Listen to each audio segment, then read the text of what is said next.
Boa tarde a todos. Good afternoon, everybody. Thank you very much indeed to the Ambassador for the invitation to be here today. Great pleasure to be back again. Thanks also to Alberto, my various friends at the Embassy for having me yet again on another of your panels. Very good indeed to be back in person after such a long hiatus and to see such an active and engaged audience. As always with these events, I find I'm learning an enormous amount about stuff I'd never heard of. And unlike Chris, I can tell the difference between a soybean and a pig, but I don't go much further than that. We're here today this afternoon to talk about devising a legal framework for sustainability, and it's all about policy solutions. I've been a reporter on emerging markets for more than 30 years now. The first 20 or so years of that was spent in Brazil. The last 10 or 12 I've been over here writing about emerging markets in general. And if there's one thing that I've learned, if I could crystallize everything I've learned over that time reporting on emerging markets into two words, it would be policy matters. We've seen an awful lot about the real work being done on the ground, some fascinating examples of work being done at the very granular level, and tremendous amounts of innovation both in Brazil and elsewhere. And that's where the real work is done, but getting it to actually mean something comes down to policy. And my experience in Brazil was very much in terms, I reported on, a fantastically huge country, more than a lifetime's work as a reporter over there. But on the many subjects that I reported on, it was often the case you would see throughout life in Brazil that there's a dichotomy. There are sort of two lives, two systems, two types of education and consumption and financial services and wealth and all kinds of things. And in agribusiness as well, the fantastic levels of innovation, going on trips into the Mato Grosso and into places like Piracicaba and the interior of Sao Paulo and Minas Gerais and way up into the Amazon on several occasions, you see not only these fantastic research centers and fantastic private sector innovation, but these things also being applied in the most remote areas, but also at the same time experiencing the remoteness of the vastness of Brazil and the fact that quite often policy is all but absent and the state is all but absent. My colleagues that have been reporting from Brazil at the FT and many other places have certainly reported on the absence of the state in the Amazon, and we can't skate over. We've heard about from the ambassador that Brazil has 2/3 of its forest still intact, but nevertheless we can't skate over the problems and the lawlessness and the threat that certain types of land use are posing to the Amazon and to Brazil, bringing the forest towards a tipping point, which we must do everything to involve. So let's talk about policy and how that can bring us forward. I will just quickly introduce Celso Moretti, President of Embrapa, very Moretti, so delighted to have you here. Over there, Gavin Ross of DEFRA, the Department for Environment, Food and Rural Affairs here in the UK. Marta Giannichi of the Environment Ministry in Brazil, and Guilherme Justo of IDH, the Sustainable Trade Initiative. One tiny bit of housekeeping, if I would ask everybody, as I'm trying to do, to speak right into the microphone so that the recording picks everything up and everything gets registered. And let's have our presentations and then we'll go into questions and answers. Celso, could I ask you to kick off? Thank you very much. Good afternoon to everyone. It's a really pleasure to be here again. Since 2019 was a long journey. I'd like to thank Ambassador Frade Arruda for the invitation. It's a pleasure, Ambassador, and congratulations for organizing the third edition of our Agri Talks. I believe the predecessors here during this afternoon helped me a lot on my presentation, so that's going to be easier for me to address what we'll be addressing here. And as our moderator said, public policies matter. So public policies supporting the sustainability of Brazilian agriculture. So my idea during this next 5 minutes at a glance, it is to show that it's possible to feed the world and protect the environment. And I'm going to show you some data about that. I will address also public policies, sustainability, and low carbon agriculture and the work that we have been doing in Brazil with this technology, and from words to action. So it's what is already working. So that's my idea here. And before I enter in the subject of my presentation, I would like to introduce you to this gentleman here. Probably most of you don't know him, but his name is Edward Deming. And he was a scientist in America that helped car manufacturers develop in Japan last century. And he had two fantastic phrases that I like to share with my audiences all over where I go and my researchers. First is, in God we trust, all others must bring data. So it is about data. My presentation here, I'm going to share some of the data that we develop in Embrapa and with other co-partners. And the second phrase is, without data, you're just another person with an opinion. So that's why I believe that data, and I'll be showing you some information data, not only from Embrapa, but from our partners here. So we protect the environment and we feed the world. 66.3% of Brazilian territory is either protected or preserved. And it's not only our data, that come data from Embrapa, but from our partners, I'm going to show you. Considering the amount of food, fiber, and bioenergy that we produce in Brazil, we currently feed more than 800 million people around the world, and Brazil exports to more than 200 countries. This is data, and as I mentioned, I don't want to show only data from Embrapa and from our partners, but this is data from the Map Biomas. It's a project developed by Google, and they have this very same information that we have from our data. 66.3% of our territory either protected or preserved, and we use 30% of our territory in Brazil for agriculture. If you consider the area that we preserve, 5.64 million square kilometers, that would be equal to 23 times the surface of the United Kingdom, 9.3 Ukraine, 136 Netherlands, 11 Spain, and 9 France. Just to bring you the perspective of the size of Brazil and the area that we either protect or preserve.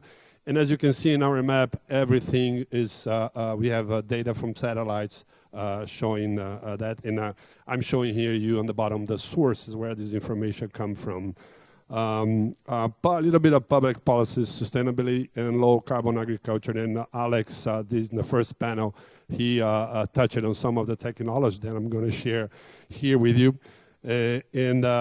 As we're going to see in our closing remarks by Dr. Plinio Nastari, he's going to discuss and present RenovaBio, the biofuels, and increased energy efficiency and reduction in emissions that we have in Brazil.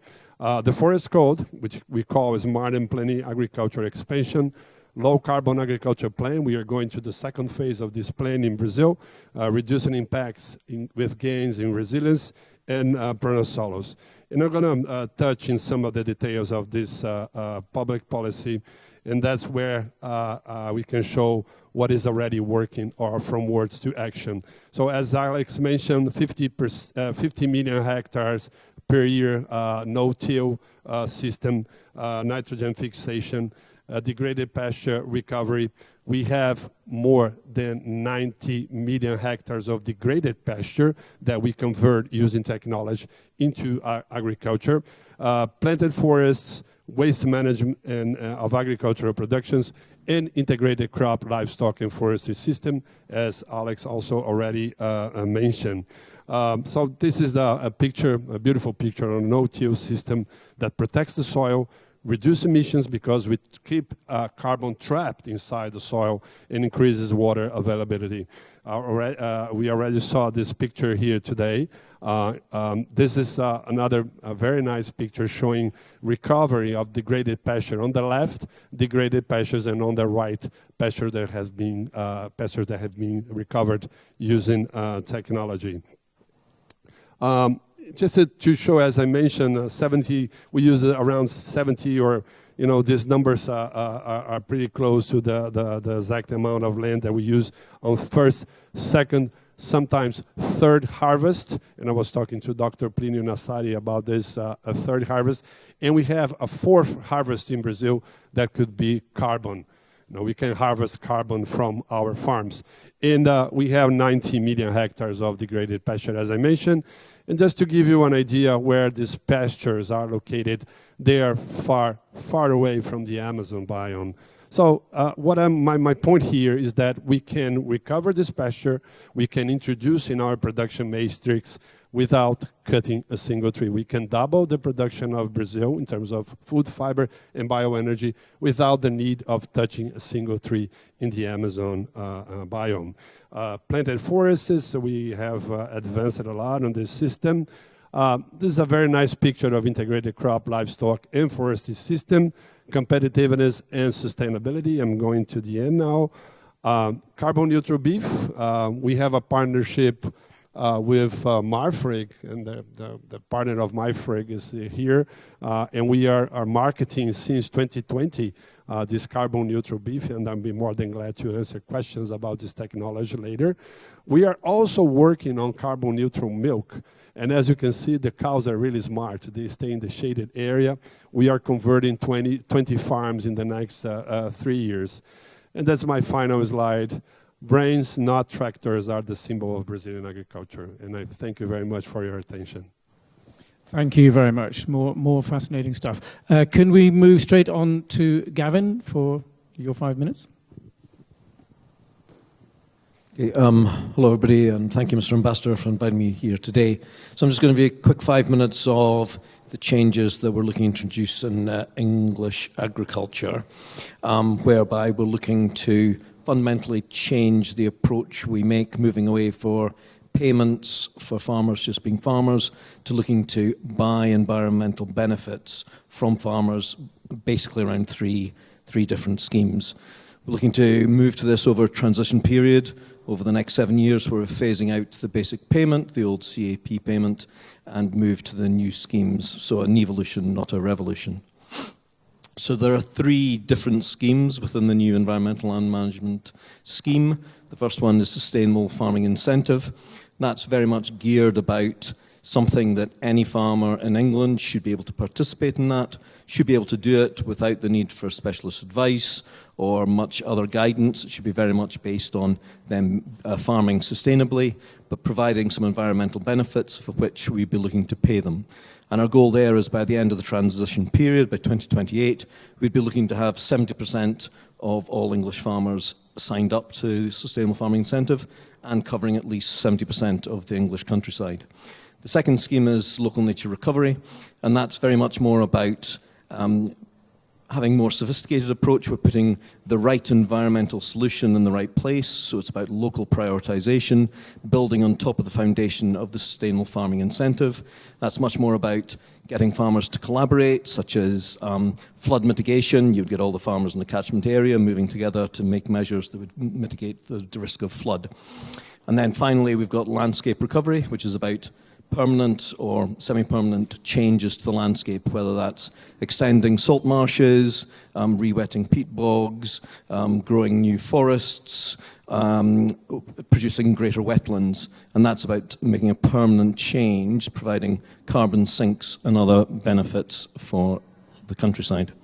Here's a quick schematic just about the timings. The tests and trials was a scheme we kicked off in 2018, where we went out to farmers, get their ideas to help us develop these new schemes, and it was a safe place for people to try new things, and it didn't matter if they failed, it was a safe space to fail. Sorry. We've started the Sustainable Farming Incentive pilot that kicked off in November. We've got just under 1,000 participants in that. We had about 3,000 farmers participating in the tests and trials. And then over the coming years, later this year, we'll be launching the progressive rollout of the Sustainable Farming Incentive, and then following on that will be a Local Nature Recovery. We've also just launched the first of 15 pilots for landscape recovery in terms of piling minimum 20-year agreements about permanent landscape change.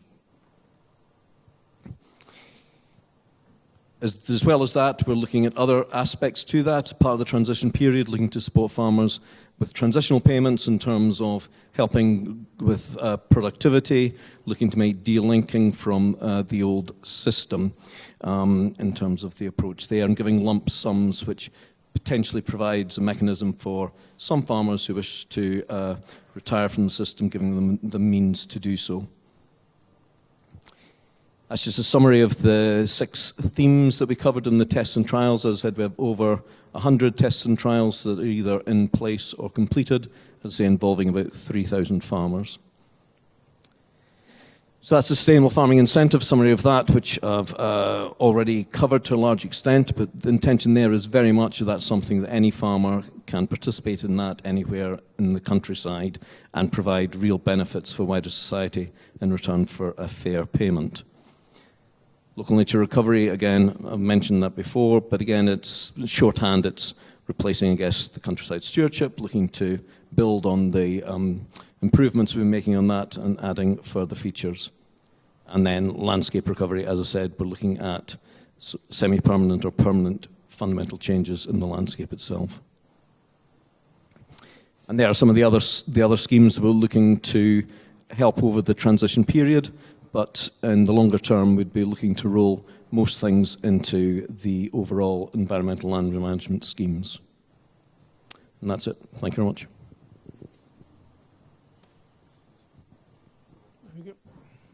Thank you very much. Marta, over to you.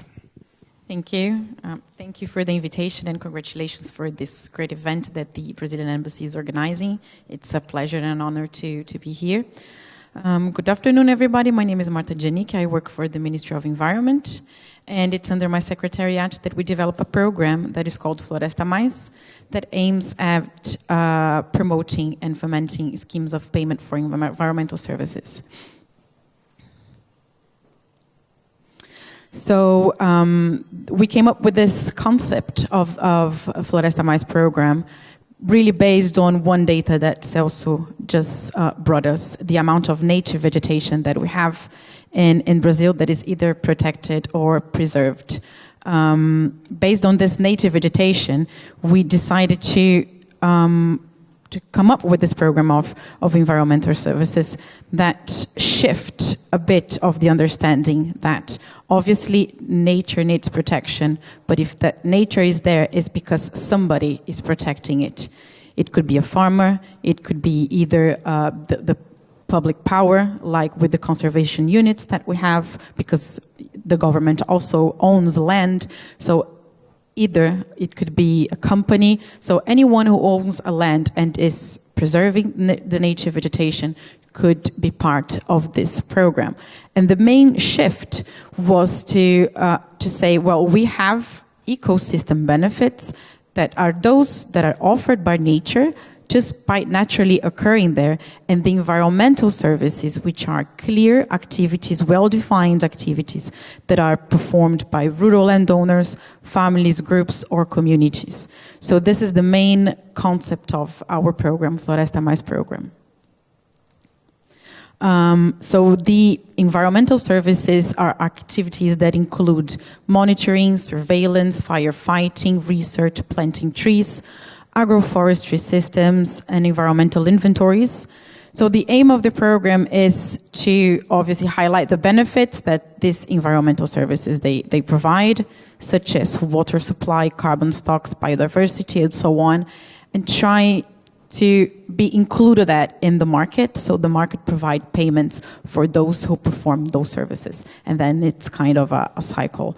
So these environmental services could be performed in conservation units, in rural properties with the legal reserve that we have in the Forest Code that I'm going to talk about a little bit more, indigenous lands, and other preserved or protected kind of native vegetation.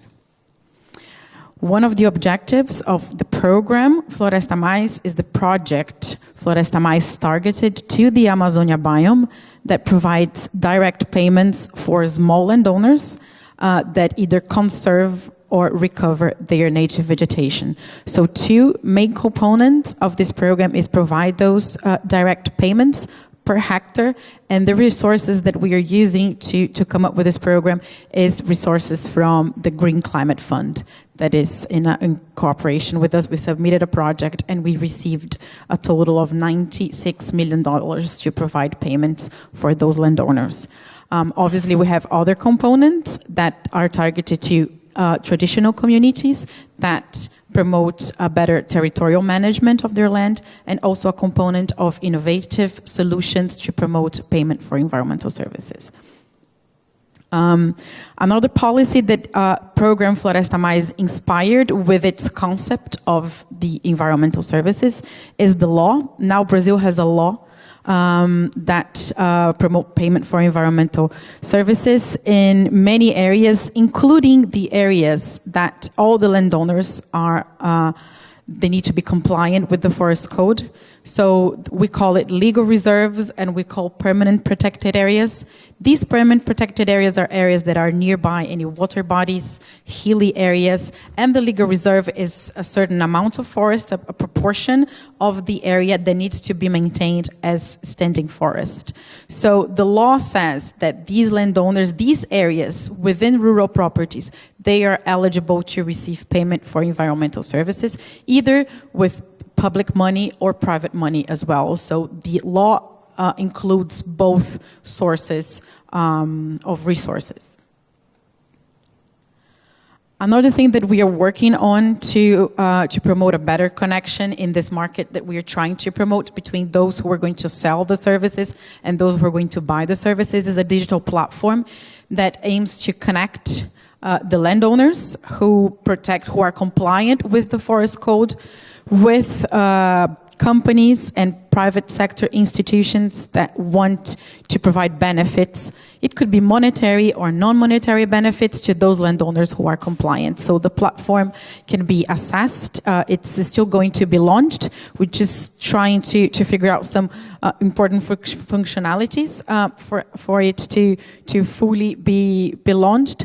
But the platform is aimed to engage and connect rural landowners and companies that wish to develop benefit programs to recognize environmental services.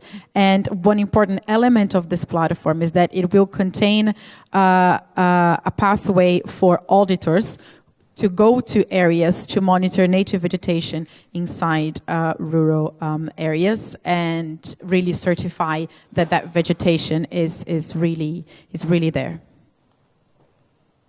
Thank you very much.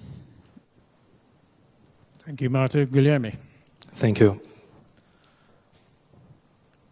Okay, so first of all, thank you very much for the invitation to be here. It's really a pleasure for me to present a bit of IDH's work on landscapes. So landscapes innovations and how these innovations can create an enabling environment for solutions, investments, and even public policies to thrive in those territories. So just briefly explaining what IDH is. So IDH is the Sustainable Trade Initiative. It was created with the mandate to support the private sector to deliver impact on the Sustainable Development Goals. And we do that by working with all actors in several sectors and commodities and supply chains, aiming to transform food systems. So today I'll be sharing a bit of our work on landscapes. So here is a general overview on the landscapes we are working on. So there are 21 around the world in 12 countries, working with more than 22 commodities. So today, of course, I'll be focusing in Brazil, more specifically in our work in Mato Grosso. So yeah, back in 2015, we have a concept to prove, right? And this concept was that if a landscape or a region works to develop a territorial governance framework, taking into account multi-stakeholder coalitions, involving local stakeholders and land users, shared governance, shared goals, and monitoring and transparency, that would lead to over time, a reduction on the risk of that region for companies to source from there, but also to investors to invest there. So by delivering the targets that this region agreed, that would decrease risk over time. So now we are in 2022, and I'm glad to say that the concept was proved right. So in 2015, the state of Mato Grosso launched a long-term sustainable development plan. The strategy is called PCI. It was launched during the COP21 in Paris. So it has several goals for the state, aiming to reduce GHG emissions until 2030. And IDH also is a key supporter of this strategy since its beginning. But we also realized that for that strategy to work, must be, the strategy would be delivered locally, right, by municipalities. So that's why I highlighted this area in the northwest of Mato Grosso, in the middle of the Amazon biome. It's called the Juruena Valley, comprises 2 municipalities, Juruena and Cotriguaçu. And then we started to build a mini PCI in this region, kind of mirroring what the state strategy is, but fitting in a local reality. So we call this landing of the strategy a compact, building a compact. So we have this compact in the Juruena Valley region. They came up with their own targets, with their own governance, with their own vision, and after 4 years of implementation, on the right side you can see the types of investments that are already arriving in this region after the compact was set. So we have public investment from RAM program, Ready for Early Movers, that is also funded by KfW, the German bank, but also the UK government. We also have innovative finance, green funds, such as the example of the deal between the End Green Fund and Marfrig, that will support Marfrig to deliver its commitments on sustainable production in the livestock supply chain, but also private investment. So we have this sustainable production of calves program that is a co-investment between IDH, Carrefour Foundation, and Carrefour to work specifically with calf producers. So yeah, this program itself is innovative because works with calf producers, the indirect suppliers of the larger meat packers. Normally, this is a big challenge for meat packers to trace back until the first tier, that is the calf producers. And normally, this is the place where the higher risk of deforestation, labor issues, social issues, land tenure happens, right? So we designed this program really focusing on the calf producers, and one of the main pillars is that, okay, are we able to produce a beef that is traceable from birth to shelf? And we prove it again that it's possible. So last summer, 2021, the first beef produced in this region, you can see the picture of the animal 001, and a beautiful piece of picanha. So you have this QR code. Please feel free to scan it, and you can also see where this beef came from, what are the story behind this production, and also all the benefits that the program brings to calf producers. So that's my message. It's possible. I like that headline. They achieved the impossible, 100% traceable beef. Now it's time to scale it up. Thank you. Thank you very much. Thank you all. Leave the beautiful picanha where it is. Yeah, come on. Oh no, that wasn't me. Thank you all very much. If anybody would like to ask questions, we'll take them straight away, so stick your hands up and identify yourselves, and we'll take some questions. Could I start? I feel I kind of introduced an elephant into the room, and I wanted sort of to clear it up a little bit. Can I ask Celso and Marta, talking about, Celso, you're saying that the degraded land in Brazil is a long way from the Amazon biome. Marta, you've been talking about the success of Floresta Mais. I'm aware of that, and various other initiatives, as Guilherme was saying. sometimes very, very far away in very, very, very remote areas. But as we've said at the top, policy matters, and there is, and it's certainly, I don't know if it's just PR, as Chris was saying, but there's certainly impression in the reporting that we've seen over the past few years that not only does policy matter, but the message that politicians send matters, and that there is a sense in remote areas that you can get away with stuff, and that the state is absent, and that some illegal activities have the backing of higher authorities, and that we've seen some undermining of Obama and the other agencies that previously had been doing such a good job. Can I ask you both, I mean, do you think there is an issue there? And if so, if you were in charge, what would you do about it? I'm going to leave the hard question for me, right? So, obviously, it's a challenge to monitor and fiscalize the Amazon biome. It's such a huge area. It's not an easy task. It's not an easy task because you have all the geographical barriers, the rivers, you have the challenges that we have with satellite monitoring, cloud coverage, and to send men, it's such a vast territory. We need men on the ground because that's the only way that you're going to bring numbers down, and you're going to be able to truly monitor the Amazon. We have been doing great effort, especially since the last semester, beginning when Minister Joaquim Leite he took over. So this is specific management. We strengthened the partnership with the Ministry of Justice to actually bring more men of the federal police, more men of the national force, together with the agencies IBAMA and ICMBio, because these agencies, they need to partner with the agencies from Ministry of Justice, because they have the power to go deeper into all the associated crimes that comes together with deforestation, not only a single deforestation, because it's a great net of crimes that they have the power to open investigation, which is something that is not under the competencies of IBAMA and ICMBio, so you need police. And this partnership has been strengthened, and since August to January, I think that we're going to see the result of this effort in the next semester, because that's when we have the consolidated number of projects. We have already seen a reduction of 5% in the number of alerts, according to the TER.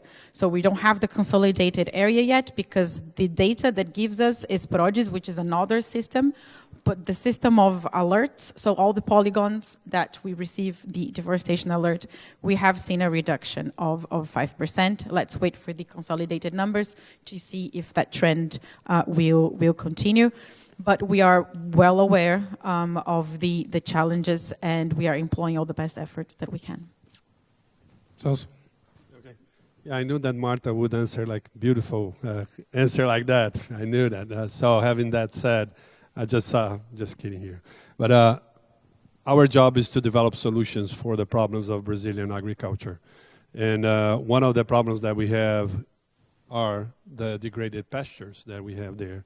And during the last 30 years, and that's amazing. So what is already working? I mean, we have been doing the conversion of degraded pasture for the last 30 years, and that is what is happening, decarbonizing Brazilian agriculture. And we started back in the 90s, and that's why we have 17 million hectares of integrated crop, livestock, and forestry systems, and we are going to be 30 million hectares in 2030. So that's the job that we do, and that's what I tell every day my 2,000 researchers. Your job is to provide solutions for the problems of Brazilian agriculture using research, sound research, and development and innovation. Okay, if I could move over to Gavin, to the other side of the world. Could you just tell us two things, really? The incentives that you're talking about, is that one of the things that Jacob Rees-Mogg is looking for, a benefit of Brexit? Is that something we can do outside the EU? And how will you measure the success of that? So, yes, it is. I think both Remainers and Brexiteers can agree on one thing, and that's that that is an opportunity for change following Brexit. And it's a once-in-a-generation opportunity, so we need to make the most of it. In terms of how we'll measure success, I think for Sustainable Farming Incentive, it will be, are we getting the critical mass of take-up over the transition period? Because if we are going to turn around the decline of the English environment, we need the bulk of the English countryside both being farmed sustainably where it's being farmed and delivering real environmental change. So the only way we'll get that is by high uptake of Sustainable Farming Incentive and also confidence that the measures in place are delivering real environmental benefits. Now, you can have proxy measures for some of those environmental benefits. We can be confident that the actions that we're setting out to be taken will lead to environmental benefits. But longer term, we'll only really know once you see the long-term data sets and trends to see if they start stopping deteriorating and start going in the opposite direction. I think for the other schemes, it's different. I think for landscape recovery, again, it will be about uptake, but we've got targets about woodland cover, number of trees planted, about carbon capture, and landscape recovery will have an important part to play in meeting those targets, so meeting there. Local nature recovery, I think, is a harder one to get a concrete measure from, but again, you're looking to build on, there are lots of instances, there are farm clusters, there are lots of areas where farmers are grouping together following a particular environmental local priority, and I think we're looking very much to build on those, about trying to encourage and add more, get more elements within those. And do stick your hands up if you've got a question, but Guilherme, I wanted to ask you, on we heard earlier that actually it was raised as a potential barrier to trade, that too much tracing, it becomes hard to do. You say you've got it 100%. Do you mind telling us how you get down to the very last mile, and whether that is scalable? Is it something that can be done in a much bigger way? Yeah, sure. I mean, if you think on tracing every single cattle in Brazil, sounds insane, right? So that's why we really believe that things should be based on risk assessment. So what are the regions that really concerns the sector and the industry regarding deforestation issues, labor issues? So in those regions, you can really go down in traceability, individual or per batch. But there are other regions that you can maybe do a landscape monitoring, right, and not going down in traceability individually.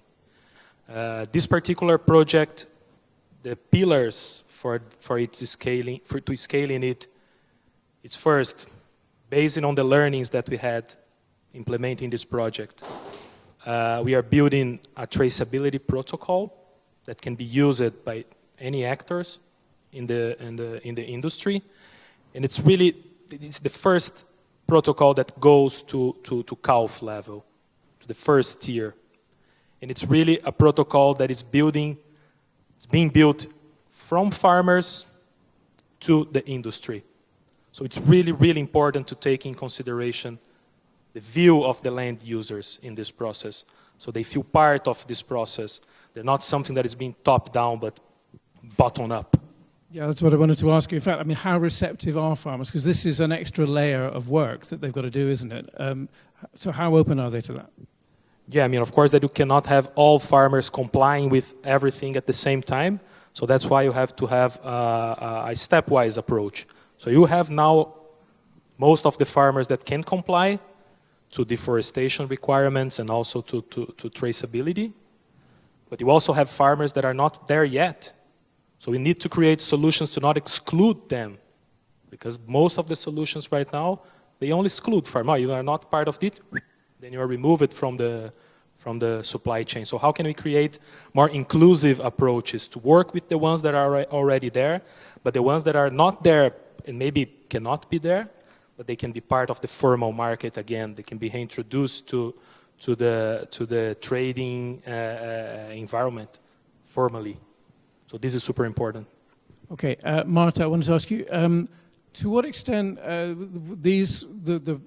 the initiatives that you talk about, Floresta Mais, and other things that Guilherme is mentioning, how much recognition is there, do you think, in Brazilian society for these kind of initiatives? Does it get through to people that these are happening, or is the image of Amazon in flames, or what's the reception? I think that what I see is that the private sector is eager, and civil society in general, it's eager for programs like this, because even more people want to understand how vegetation is being preserved and how the public power is coming up with solutions to try to approximate those who produce and at the same time preserve native vegetation to the other end, consumers. So I think that there is a great acceptance, especially with this particular platform. We have a great perception from farmers, from society, from NGOs, that this is a great initiative and will bring both ends of the chains together. But is there a cost to the consumer? The arrangements could vary, and I think that it's up to the private entities to decide what kind of architecture they want to build in this benefit program, if it's going to be monetary or non-monetary, if the costs are going to be passed on to the consumers, or if one particular company, for example, a heavy machinery company that has a strong presence in one specific region, wants to come up with a points program or differentiated interests, lower interests for those landowners who buy heavy machinery, then it's up to the private entity to decide whichever best works for them. Our job is to promote this transparency through the platform, and then the commercial relationship is up to the private sector. Gavin, sort of similar thing to you. Can you sort of talk about the payoffs of this? How does the farming industry end up in this change? We're basically replacing the benefits under the Common Agricultural Policy with new ones. How does that affect the industry, the farmers themselves? Are they net winners or losers? And what about the consumers? So for farmers, I think we're looking to reset the relationship between government and farming. I mean, hitherto under the EU approach, it was very much about setting out in inordinate detail things farmers needed to do, and then removing elements of that payments if they were found to have deviated to any degree from the detailed instructions. What we are very much wanting to move towards, particularly for sustainable farming incentive, is to say that you, the farmer, you know your land best. These are the outcomes we're trying to achieve. We are looking to set some actions out that we think will lead to these outcomes, but not go into detail about you must do this or the next thing, but to provide more of a grown-up relationship in terms of explaining the context, looking to try and get the outcomes. Now, we're not there by any means, because ultimately you want to be looking at the outcomes that are produced and paying for those, and we're not at that place yet, partly because it's very, very difficult to measure outcomes at a farm level and the time lags. So we're having to use proxies as part of that. But we're wanting to build more of a relationship of trust with the farming community, whereby they no longer need to be suspicious that somehow we're going to penalise them for making a minor error, as opposed to trying to do the right thing on the ground in the first place. So I think it's not just about the environmental benefits, it's about working with farmers to reset the relationship. I think for consumers, I think most consumers are going to feel a lot better if they know that the produce they are buying, that's being bought from, in this case, English farmers, that it's being bought on something that's underpinned by sustainable agriculture, and that's something that is contributing to improving the English countryside and improving the environment of the countryside. So there might not be a wider benefit, but I think there will be that specific benefit. Celso, Embrapa has been involved in some of the great transformations in Brazilian agriculture that we've seen over the past half century or so. And with that, migrations, new frontiers, new opportunities and environments. What do you think is coming next? Where is the next big change coming up in your work and in Brazilian agriculture? I believe that at least two priorities are very clear for us. First, sustainability and decarbonization of agriculture, and not only agriculture, If you read the letter from the CEO of BlackRock last year, saying that there is no business that won't be affected by low carbon, the need for decarbonization until 2050. So all the sectors of different economies will be affected. So one of the pillars would be sustainability and low carbon agriculture. And the second one that is connected to the first one, bioeconomy and bio inputs. We are making a huge progress on that, as we saw here, using rhizobium to sequestrate nitrogen from the atmosphere and deliver to the soybean plant. We also develop another bioproduct that can mobilize phosphate that is trapped on the soil, and this is a very important issue for tropical agriculture. In looking into one cactaceae that we have in Brazil, in the biome Caatinga, we develop a bioproduct that can help plants overcome drought. And there is a third one that would be genome editing, and we just launched two sugarcane varieties that were edited on December. And our national system for biosecurity considered a non-transgenic organism in Brazil. And that puts a huge challenge and opportunities for us for the development of the agribusiness sector.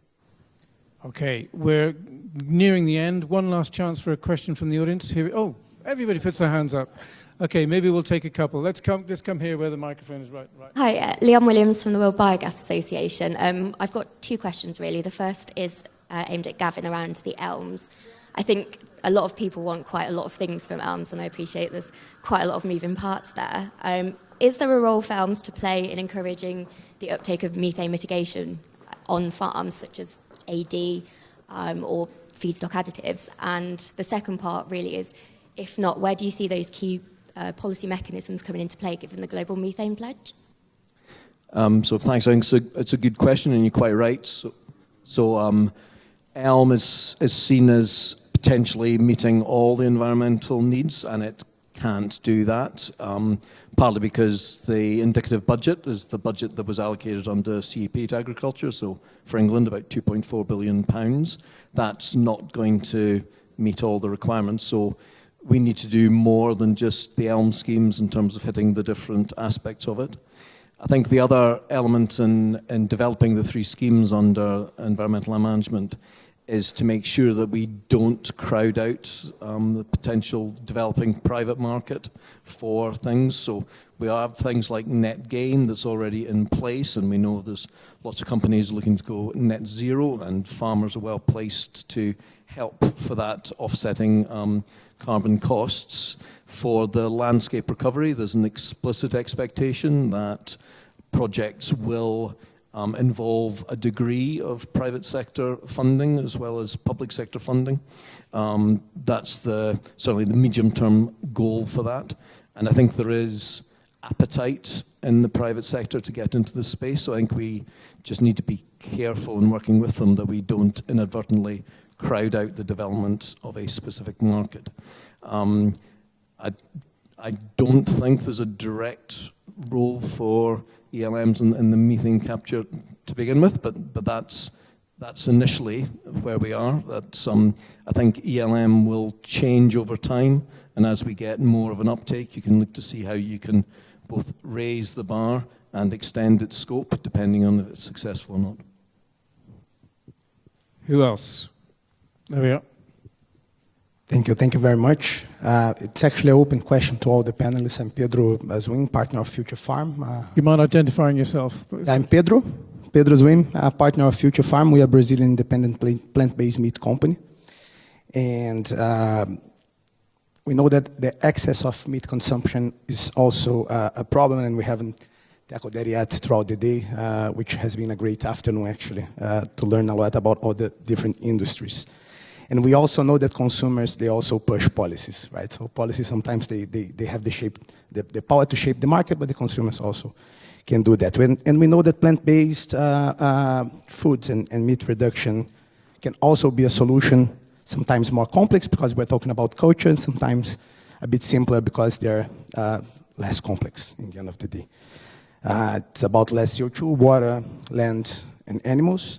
And the UK is the third biggest plant-based market in the world, and 40% of the homes declare themselves flexitarians. And Brazil has the best ecosystem to be the leader in plant-based production by far. It will be a $150 billion market by 2030. So the question is, how do we prepare for this demand, and how can we actually position Brazil as the leader and the potency of plant-based production? I think all of you could have a great POV, so thank you. Yeah, thank you very much for your question. As an institution that works on research, development, innovation, we try also to anticipate what is going to happen in the near future or in the far future. So although we have been working from A to Z, from alfalfa to zucchini, and of course beef is there too, but we are working really hard on the plant-based solutions. As you probably all know, Brazil produces a lot of cashew nut fiber, because cashew nuts, it's an important crop for northeastern Brazil. And every year we produce 60,000 tons, every year, 60,000 tons of cashew nut fiber that used to be sent back to the fields as organic matter. So we develop a plant-based hamburger using cashew nut fiber and a nugget that tastes like crab. The name is Siriju, because of caju, right? So tomorrow I'm flying out to Dubai. We are going to have the Go Food fair there. And our partner, it's a private company. As Alex said, we partner with more than 200 companies all over the world. One of our partners is going to showcase, the name of the company is Amazonica Mundi, and they're going to be there in Dubai showing this plant-based burger in the City Zoo. So yes, we are working hard on that, and as an R&D and innovation institution, we need to provide solutions for different industries in Brazil. Can we take one more question? Yep. Oh, we got it. Hi, I'm Sarah, senior reporter at ED, and like the lady that was representing the ADE, I have a couple of questions about ELM. I think what she said was very accurate. Like, a lot of people want it to be a lot of different things, and there are a lot of levers pulling at the moment. And you said that at the moment you're working on environmental outcomes proxies. This was something we've seen that the sector has asked, sort of how can we measure the environmental outcomes?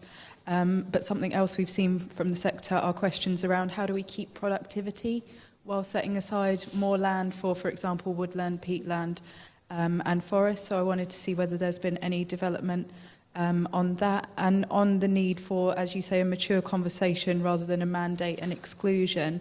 You said you could go to farmers and say, you know your land best, these are the outcomes we need, so this is what you could do to contribute. But in recent weeks, there has been raised the questions of, well, what outcomes do we actually need? What are the emissions targets for the sectors? So how are you going about those conversations while those targets are still being developed, would be my second question. Thank you.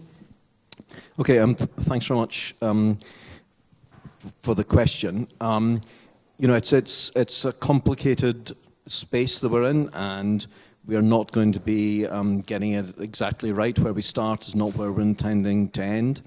I think the other big challenge is, you know, the transition period is going to be difficult. We're removing basic payments and moving to a new system where farmers will need to be taking active measures to provide an environmental benefit to wider society for a payment. So that change explicitly is going to take a lot. In terms of how it balances with agriculture, I think sustainable farming incentive is very much designed to work with farming, work with sustainable farming to encourage sustainable farming as part of the process. So I think that's potentially is a win-win. I think in terms of land change, it will be down to farmers and other land managers, but our expectation is it's going to be the less agricultural productive land that is likely to be removed from agriculture and put into delivering environmental benefits.